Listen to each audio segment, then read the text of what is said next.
Today is April 26, 2025. Beloved brothers and sisters in the Lord, Christ is risen.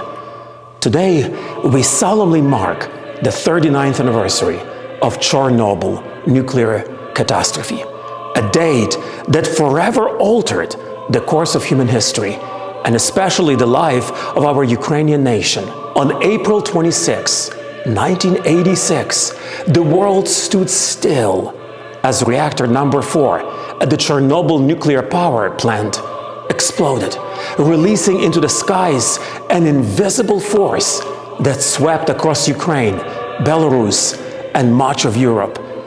I vividly remember, as one who lived in Ukraine at that time, the days of fear, silence, and confusion that followed. News trickled out slowly, but the impact, both physical and spiritual, was immediate and immense. Thousands of lives were lost, millions were affected, and generations continue to bear the scars of that moment. The tragedy of Chernobyl reminds us that with great power comes even greater responsibility.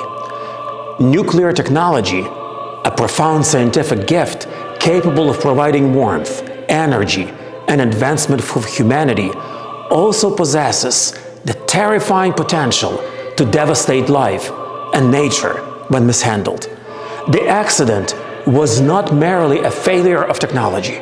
It was a failure of human accountability, transparency, and care. When power is managed without humility, truth, or foresight, it becomes not a blessing, but a curse. Let Chernobyl be not only a lesson of sorrow, but a call to spiritual awakening. As stewards of God's creation, we must heed the Lord's command to tend and keep the garden. We are not owners of the earth. We are its caretakers, accountable to future generations and to the Creator Himself. The mystical body of creation, as St. Paul reminds us, groans in labor pains, and it groans still from the nuclear fallout of 1986, from industrial exploitation, and now from the war that again scorches the soil of Ukraine. The Russian war of aggression in our ancestral homeland is yet another deep wound in a sacred tapestry of Ukraine.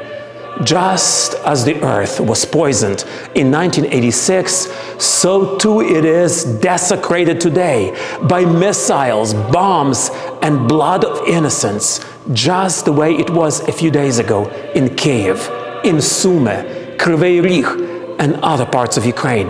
The nuclear threat looms once more, not as an accident, but as a weapon of terror in the hands of those who disrespect both God and human dignity. Let us adopt spiritual slogans for our time. Power must serve life, not dominate it. Technology without morality is a path to destruction. Protecting the earth is an act of worship of God, and healing creation is healing Christ. On this day, we mourn with those who lost loved ones in Chernobyl's shadow. We pray for those who still suffer the effects of Chornobyl nuclear disaster. We commit ourselves to justice, peace, and the responsibility to use every gift entrusted to us by God. And above all, we proclaim that death and destruction will never have the final word. The suffering of the cross finds meaning only in the light of resurrection. Christ is risen, and because He lives, our hope is not in vain. Let us rise as people of responsibility, of memory, and of vision, united in healing, preserving, and sanctifying this world entrusted to our care. God bless you, and God bless Ukraine and the United States of America.